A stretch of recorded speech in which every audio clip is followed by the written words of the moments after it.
রাজনৈতিক দল জীবনে আর কোনোদিন যেন খুশিতে গদগদ না হয়, কারণ এই দুইজন ব্যক্তি একদিকে আপনাকে খুশি করবে এবং দীর্ঘমেয়াদী আপনাকে একটা বাঁশ দেওয়ার আয়োজন করবে। সুতরাং একটু হালকা প্রশংসা করলে দাঁতটা খিচ করে হাসি দিয়েন না, কারণ এর পরবর্তীতে আপনাদের জন্য বাঁশ রেডি আছে। আমরা পিনাকি দাদা ইলিয়াস ভাইয়ের সাথে সম্মিলিতভাবে বিভিন্নভাবে রাজনৈতিক পরামর্শ করে কাজ করতাম। আমরা কোন জায়গায় বিরোধটা হলো, তারা বলছিল যে সেনাবাহিনীর বিরুদ্ধে মিছিল করতে হবে। বাংলাদেশের নাগরিকদেরকে জিজ্ঞাসা, সেনাবাহিনীর বিরুদ্ধে আমাদের এই মিছিলটা করা উচিত ছিল কিনা বলেন। এই 24-এর গণ অভ্যুত্থানের পরে আমরা যে নিয়ন্ত্রণহীন হয়ে গিয়েছিলাম, সেই নিয়ন্ত্রণটা কে ফিরিয়ে এনেছে? সেই সেনাবাহিনী এই দেশের ক্ষমতা নেওয়ার সুযোগ ছিল কিনা এবং তারা সেই লোভটা করেছে কিনা? জাস্ট ইয়েস এবং নো। তারা কিন্তু সেই লোভটা করেনি। সেই সেনাবাহিনীর বিরুদ্ধে আমাদের মিছিল করতে বলেছে, আমরা মিছিল করিনি। এরপর থেকে সম্পর্ক খারাপ হয়ে গেছে, সম্পর্ক আরও খারাপ হয়ে গেছে। ইলিয়াস ভাইকে জিজ্ঞাসা করেছিলাম লাইভের মধ্যে, আপনি এবং পিনাকি দাদা একসাথে কি সেনাবাহিনীর বিরুদ্ধে প্রোগ্রাম দিয়েছেন? পিনাকি দাদা দেখলাম যে তার ফেসবুক পোস্টে দিছে ইলিয়াস এবং পিনাকি যৌথভাবে সেনাবাহিনীর বিরুদ্ধে মিছিল দিছে। আপনি কি এটা দিয়েছিলেন? ইলিয়াস ভাই বলতেছে না, আমি এটা দিই নাই। তাহলে পিনাকি দাদার কথাটা মিথ্যা হয়ে গেল। এইটাতে ভিডিওটা ভাইরাল হওয়াতে আমার উপরে পিনাকি দাদা এবং ইলিয়াস ভাই রাগ করছে। এখন কাহিনী ঘটনা যেটা ঘটছে সেটা তো বলতে হবে। ইলিয়াস ভাই গতকালকে আমাকে আবার পোস্ট করছে, বিকাশুর রহমান তারেকের আম পার্টি থেকে সবাই বের হয়ে যাচ্ছে, এখন কি হবে? তারেকের সাথে 2.5 জন পোলাপান ছাড়া কেউ নাই, তারেকের বহিষ্কারের প্রক্রিয়া চলছে। তো আমার সাথে 2.5 জন ছাড়া কেউ নাই, এই তো। আমি একটা ছবি দেখাচ্ছি, এইটা ইরাকে কিছু প্রবাসীকে অপহরণ করা হয়েছিল। আমার ডাকে কেউ প্রোগ্রামে আসে নাই। আমি সিআইডি অফিসে গেছি, ডিবি অফিসে গেছি, এসবি অফিসে গেছি, প্রধানমন্ত্রী কার্যালয়ে গেছি যে এই প্রবাসীদেরকে অপহরণ থেকে মুক্ত করতে হবে। আমার ডাকে কেউ আসেনি সেদিন, আমাকে কেউ বিশ্বাস করেনি। আমাকে কেউ বিশ্বাস না করলেও আমি যাই প্রেস ক্লাবে একা একা দাঁড়াইছি, আমাকে সাংবাদিক ভাইরাও বিশ্বাস করেনি, আমার ভিডিও নেয়নি। কিন্তু আমি আমার জায়গা থেকে লিখছি, দেখেন বিকাশ নাম্বার ব্যবহার করে ইরাক প্রবাসীদের কাছ থেকে মুক্তিপণ আদায় করতেছে, সরকারের দায়িত্ব কী? আমার এই ছবিটা ভাইরাল হয়ে যায় আমার ফেসবুকে, এবং তারপরেও কাজ হয় না। এরপরে নিজেই সিআইডি পরিচয়ে অপহরণকারীদের ফোন দিছি, ফোন দিয়ে বলতেছি আমি সিআইডি থেকে বলতেছি, সিআইডির অফিসেই বসেছিলাম, বলছি সিআইডি থেকে বলতেছি, হেডকোয়ার্টার থেকে, আপনারা অমুক প্রবাসীকে অপহরণের সঙ্গে জড়িত, 1 ঘন্টা সময় দেওয়া হলো, ছাড়বেন, না হলে আপনাদের বিরুদ্ধে ব্যবস্থা নেওয়া হবে। তারা ভয়েতে 5 জন প্রবাসী ভাইকে ওই সময় অপহরণ থেকে মুক্তি করে দেয়। এরপরে এই ছবিটা হলো ডিবি হারুনের ছবি। রিক্সাওয়ালারা বিপদে পড়ছে, রিক্সাওয়ালাদের বিপদে প্রোগ্রাম ডাকছি, অনেক রিক্সাওয়ালা আসছে, ডিবি হারুন আসছে। আমাদের দলের সবাই ডিবি হারুনকে দেখে ভয়ে চলে গেল, আমি একাই রিক্সাওয়ালাদের সঙ্গে ছিলাম। ডিবি হারুন আসে চটাং চটাং করে কটা থাপ্পড় মারলেন। এই যে একটা ছোট ছবি আছে, একটা ভিডিও ছিল, ভয়ে ডিলিট করে দিয়েছে ছেলে পেলে। তো ইলিয়াস ভাই বলতেছে আমার সাথে 2.5 জন নাই। ভাই আমার সাথে 2.5 জন নাই, আমি একাই ছিলাম ভাই, আমি একাই নিপীড়নের শিকার হয়েছি। আমার সাথে 2.5 জন না থাকলে কি হবে? আমরা কি কাজ বন্ধ রাখছিলাম? এবং দেখেন ইলিয়াস ভাই তো একটু পুলিশ ডেকে দৌড় দিছে বাংলাদেশ থেকে। দেখেন এইখানে ডিবি হারুন আমার সামনে দাঁড়ায় আছে, আমার সামনে দাঁড়ায় আছে। আমি ডিবি হারুনের বিরুদ্ধে বক্তব্য দিছি। বাংলাদেশের কোনো রাজনৈতিক কর্মী সাহস ছিল ডিবি হারুনের বিরুদ্ধে বক্তব্য দেবে? বলেন, সাহস ছিল? এডিসি হারুন, ডিবি হারুন না, এডিসি হারুন, মনে আছে? এডিসি হারুন লম্বা করে সুঠাম দেহ, তার সামনে এই যে হেলমেট পরে আছে, এটা তার সামনে দাঁড়ায়। আমার সামনে 2.5 জন আছে কিনা? ইলিয়াস ভাই এই বাংলাদেশের বিপদে আপনি ভূমিকা রাখছেন মানতেছি, কিন্তু আপনার এবং আমার আকাশ পাতাল পার্থক্য আছে ভাই, আকাশ পাতাল পার্থক্য আছে। আপনি এবং আমি এক না। আপনি দেশ ছেড়ে চলে গেছেন বিপদের আভাস পেয়ে, আপনার গায়ে ফুলের টোকা পড়ে নাই, বাট আমি নিপীড়নের শিকার হয়েছি, নির্যাতনের শিকার হয়েছি, এবং নির্যাতনের শিকার হয়ে আমি দেশ থেকে বের হয়ে যাইনি। 2.5 জন কি, কেউ না থাকলেও আমি একা কাজ করেছি। 2.5 জনের হিসাব নিচ্ছে। এই যে দেখেন 383 প্রবাসী আটক হয়েছিল, মনে আছে? কি অভিযোগ দিছিল? যে প্রবাসীরা জিনা ব্যভিচারে লিপ্ত হবে, জঙ্গি কার্যক্রমে লিপ্ত হবে, এই জন্য তাদেরকে গ্রেপ্তার করা হলো। 383 প্রবাসী। কাউকে ডাকে পাইলাম না, সংগঠনে 20-25 জন ছেলে পেলে পাইলাম, তাদেরকে নিয়েই প্রতিবাদ করলাম, তাদেরকে নিয়েই প্রবাসী কল্যাণ ও কর্মসংস্থান মন্ত্রণালয়ে ঘেরাও করলাম। এরপরেও কাজ হলো না, কোর্টে গিয়ে সেটার জন্য কাজ করলাম, সকল প্রবাসী মামলা খারিজ করানোর ব্যবস্থা করলাম। এরপরে জেলখানায় গিয়ে তাদেরকে ফুল নিয়ে অপেক্ষা করতেছি। ও মা, আমার একটু আসতে দেরি হয়েছে, সবাই চলে গেছে। এতদিন মানুষকে কারাগার মুক্ত করলাম, কেউ আমার ফুল নেওয়ার অপেক্ষা করলো না। একজন মাত্র প্রবাসী ভাই ছিল, বলছিল তারেক ভাই আমরা এতজন মানুষ মুক্ত হয়েছি, আপনার সাথে দেখা না করলে কেমন হয়, সবাই চলে গেলে আমি একটু রয়ে গেছি। তো কেউ নাই আমার সাথে, তারপরেও আমরা তো কাজটা বন্ধ করি নাই। আপনি যে এই যে বেজ্জতি করার উদ্দেশ্যে বললেন, বিকাশুর রহমান তারেক আমপাড়ি থেকে সবাই বের হয়ে যাচ্ছে, এখন কি হবে আমার ভাই? এখন কি হবে আমার? কি হবে, কি হবে বলেন? আমি আমার রাজনীতি অ্যাক্টিভিজম সব বাদ দেব? আমার দলে যদি কেউ না থাকে তাহলে আমি বাদ দেব? আপনারা যে চেষ্টাটা করেছেন পিনাকি দাদা এবং ইলিয়াস ভাই, যে আপনাদের গ্রিপের মধ্যে আমাদের সংগঠনটাকে রাখবেন, এই রাইখা বিভিন্ন জায়গায় মব সৃষ্টি করাবেন। সিপিবির অফিস ভাঙতে বলছিলেন, সিপিবির অফিস ভাঙতে বইলা ওইদিকে আবার সিপিবিকে কেন খবর দিয়েছেন বলেন? সিপিবির প্রিন্সরে ওইদিকে খবর দিয়েছে তারেকরা এখানে অফিস দখল করতে আসবে, আর আমাদেরকে বলছে যে অফিস দখল করো। ওই দিন জাতিসংঘের মহাসচিব আসছে বাংলাদেশে, বলেন ওই দিন ইলিয়াস এবং পিনাকির কথা শুই না সিপিবির অফিসে আমরা হামলা করা ঠিক হইতো? বিশ্বের কাছে বাংলাদেশের বার্তা ভালো যাইতো? এখন ইলিয়াস ভাই, পিনাকি দাদা, আপনাদেরকে বলবো যে এই বাংলাদেশের জন্য আপনাদের লড়াই এবং আমাদের লড়াই আলাদা, সম্পূর্ণ দুইজনের লড়াই আলাদা। আমাদের দুইটা ইউনিটের লড়াই যে আলাদা তা আমি দেখাতাম একটু, কিন্তু ছবিটা নাই। ইলিয়াস ভাই, আপনি প্রতিদিন ভিডিও করেন, লাখ লাখ লাখ লাখ ভিউ হয়। আচ্ছা, আন্তর্জাতিক গণমাধ্যমে কোনোদিন ইলিয়াস ভাইকে নিয়ে নিউজ হয়েছে? কোনো গণমাধ্যমে নিউজ হয়েছে? হ্যাঁ, 2018 সালের 14ই মার্চ হাইকোর্টের সামনে পুলিশ আমাদেরকে মারতেছিল। ওই সময় টিয়ার শেল ক্যাচ ধইরা এই হাত পুড়ে গেছিল, ধইরা পুলিশের দিকে ঢিল মারছিলাম ওই টিয়ার শেল। ওইটা আপনার জাতিসংঘের একটা পোর্টাল থেকে ওই সময় পাবলিশ হয়েছিল। আমাদের লড়াইয়ের সিগনেচার প্রতিটি জায়গায় জায়গায় রয়ে গেছে। প্রায় 12টা বাম সংগঠন মিলে মিছিল দিছে, পুলিশ মারপিট করে সব তাড়াই দিছে। পুলিশ বাম সংগঠনগুলোর উপর মারল কেন? আমি মাত্র 10-12 জন মিলে ওইখান থেকে ওই বামদের ফেলে দেওয়া মশাল নতুন করে আগুন জ্বলায় মিছিল দিছি।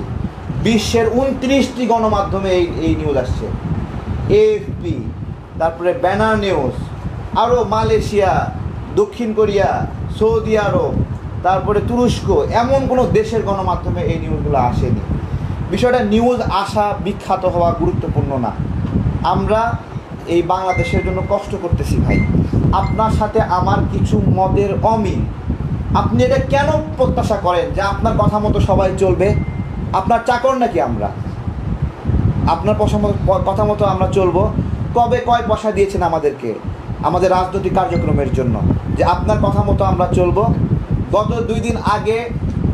দুই দিন আগে ইলিয়াস ভাই পোস্ট দিছেন যে আমাদের দলের কর্মী সাধনা মহালাপুর তার জামিনের জন্য আমি 60 লাখ টাকা নিছি। আমি বলতেছি ইলিয়াস ভাই, এই যে এত বড় মিথ্যাচারিতা করলেন, আল্লাহর কাছে কি জবাব দিবেন মিয়া? পোস্ট ডিলিট করছেন কেন? পোস্ট ডিলিট করছেন? 60 লাখ টাকা কিসের জন্য আপনি বলছেন? আপনি দেখাবেন এটা, কোনো চেক অথবা কোনো দলিল, মিনিমাম কোনো ডকুমেন্টস আপনার কাছে আছে 60 লাখ টাকা নিয়েছি? আমার দলের নেত্রী 11টা মামলা শেখ হাসিনার সময়ে হয়রানির শিকার হয়েছে, ফ্যাসিবাদের সময়ে নিপীড়নের শিকার আমার দলের কর্মী। তাকে মুক্ত করার জন্য আমি কাজ করব না? আমি দলের নেতা না, আমার দলের ছোট দল হতে পারে, তাদেরকে আগলায় রাখা আমার কাজ না? তাদের জন্য স্বরাষ্ট্র মন্ত্রণালয়ে আমি চিঠি দিছি। এরপরে পার্বত্য অঞ্চলে 2023 সালে শেখ হাসিনার দেওয়া মামলায় সুশীল চাকমা দাদা গ্রেপ্তার হয়েছিল 2 দিন আগে, আমি তাকে জামিন করাইছি। আমার ভাইরা গ্রেপ্তার হলে আমি জামিন করাবো না? এর জন্য আমার টাকা প্রয়োজন। লিখে দিয়েছে 60 লাখ টাকা। এই 60 লাখ টাকা যদি ইলিয়াস প্রমাণ করতে না পারে, আমি অভিশাপ দিলাম ও যেন এর প্রভাব যেন ওর পরিবারের উপর পড়ে। আমার ফ্যামিলি ক্ষতিগ্রস্ত হয়েছে এই প্রভাব। আমার আত্মীয় স্বজন সবাই বলে আমি অনেক টাকার মালিক হয়ে গেছি। ওর পরিবার, ওর সন্তান, ওর স্ত্রী যেন আল্লাহ ওদের উপরে এই বিচার করে। ওই 60 লাখ টাকা আমরা কষ্ট করে খেটে খাই, আম বিক্রি করি, সারাক্ষণ মানুষ আমাদেরকে খোটা দেয়, আম তারেক, আম তারেক। মধু বিক্রি করছি, বলছে মধু তারেক, মধু তারেক, এগুলো বলতেছি। আমার আম্মা অনেক ধনী মানুষ, আমার বাবা অনেক ধনী মানুষ, আমার শ্বশুর অনেক ধনী মানুষ। আমার পৈতৃক আমাদের বাড়ি হলো তিনটা বাড়ি আমাদের, এবং একটা বাড়ি হলো 3 তালা, আর একটা বাড়ি 1 তালা, ওইটাতে 9টা রুম, আর একটা গ্রামের বাড়ি আছে। এগুলো বাপের করা আমাদের। আমার বাপ ফকির না, তারপরেও আমি নিজে গায়ে গতটা খাটি। এটা আমার নিজস্ব, যে আমি 2 কেজি মধু বিক্রি করি, আমি নিজে বিক্রি করি। আমার শ্বশুরের 5 তালা বিল্ডিং এবং তার কয়েক কোটি টাকার ব্যবসা।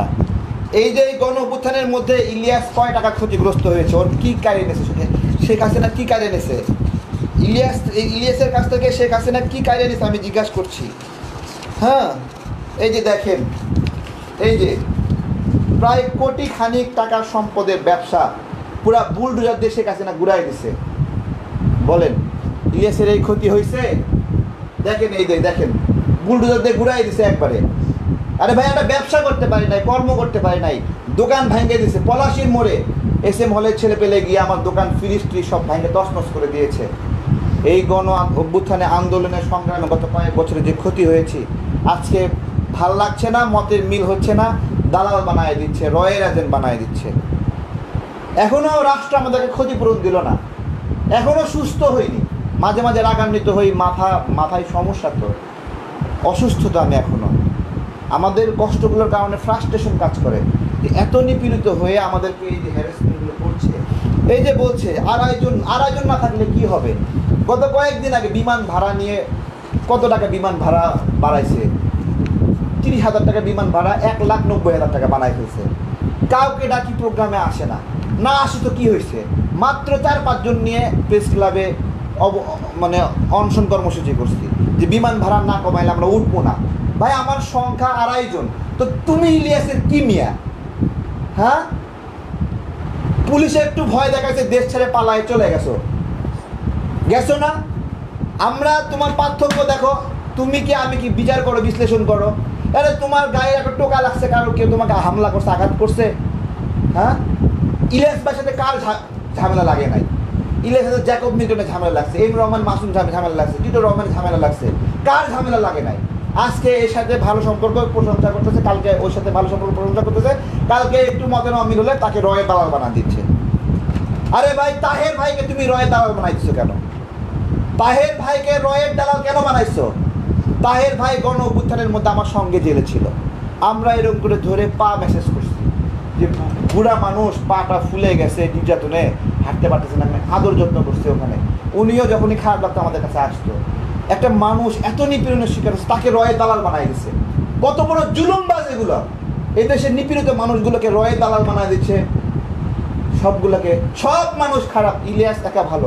বলতেছে আমার সঙ্গে 2.5 জন মানুষ নাই। আরে 2.5 জন মানুষ কি? 2018 সালের কোটা আন্দোলনের ফলে এদেশের লক্ষ লক্ষ যুবক উপকৃত হয়েছে। এই উদ্যোগ কার ছিল? 18 সালে আমি পড়তাম কুমিল্লা বিশ্ববিদ্যালয়ে, ঢাকা বিশ্ববিদ্যালয়ে ছাত্র পরিচয় দিয়ে ঢাকা বিশ্ববিদ্যালয়ে ঢুকছি। আমাকে দেখে সবাই পালায় যেত, এই পাড়ায় কাছে, এখান থেকে তারেকের সাথে হাঁটলে ছাত্রলীগ মারবে। তারপরে ওইখানে ঢুইকে টিভি রুমে, গেস্ট রুমে, তারপর রিডিং রুমে ঢুকে সবাইকে বলছি যে কোটা নিয়ে আমাদের সমস্যা হচ্ছে, সবাই আসো। তখনও নূর, রাশেদ, ফারুক কেউ আমার সাথে নাই। একা ঘুরতাম পাগলের মতো। আমি একটা পাগল। এই পাগল দেখে তো 18 সালে এই লিফলেট নিয়ে ঘুরতাম। লিফলেট প্রিন্টে টাকা ছিল না, কলম দিয়ে লিখা লিফলেট বানাইছি, বানায়ে 20 কপি প্রিন্ট করে নিয়ে গেছি লাইব্রেরিতে, যে সবাইকে বুঝাইতে হবে। তারপরে সারা দেশের মানুষ জাগলো। 18 সালে বড় আন্দোলন হলো। এই আসিফ নাহিদ কই থেকে আসছে? ওদের তৈরি করছে কে? নুরুল হক, নূর, রাশেদ, তাদেরকে তৈরি করছে কে? নূরকে ছাত্র অধিকার পরিষদের সদস্য করছে কে? রাশেদকে সদস্য করছে কে? হাসানুল মামুনকে এখানে নিয়ে আসছে কে? দেখা, আমরা এই দেশের জন্য সেবা করার একটা ইচ্ছা নিয়ে আসছি। ডক্টর ইউনূসের অনেক কাজগুলো আমার সাথে ভালো লাগছে না। ডক্টর ইউনূসের এই বিষয়গুলো আমি পছন্দ করছি না। আমার সাথে মতবিরোধ তৈরি হয়েছে। আমি বিরোধিতা করছি। আমি তো ডক্টর ইউনূসের ক্ষমতার অংশীদার না, আমার একজন তো সেখানে উপদেষ্টা নাই, আমার একজন তো আমার সেখানে পিপি নাই। একজন ভিকটিম পিপি বানাইছিলাম, তারাও এনসিপি নিয়ে চলে গেছে। ওইখানে গেলে লাভ বেশি, সবাই ওখানে চলে যাচ্ছে। ডক্টর ইউনূস ওটাকে লাভবান প্রজেক্ট বানাইছে। ওখানে গেলে টাকা পাওয়া যায়, ওখানে গেলে ইনকাম হয়, ওখানে গেলে জেলা প্রশাসকে ভাগ পাওয়া যায়, সচিবালয়ে ভাগ পাওয়া যায়। আমরা ওই ভাগটা নিয়ে নিই, ওই ভাগটা আমরা চাই না, কিন্তু আমাদেরকে কালপিট বানায় দিচ্ছে, দালাল বানায় দিচ্ছে। এইটা তো হওয়ার কথা ছিল না।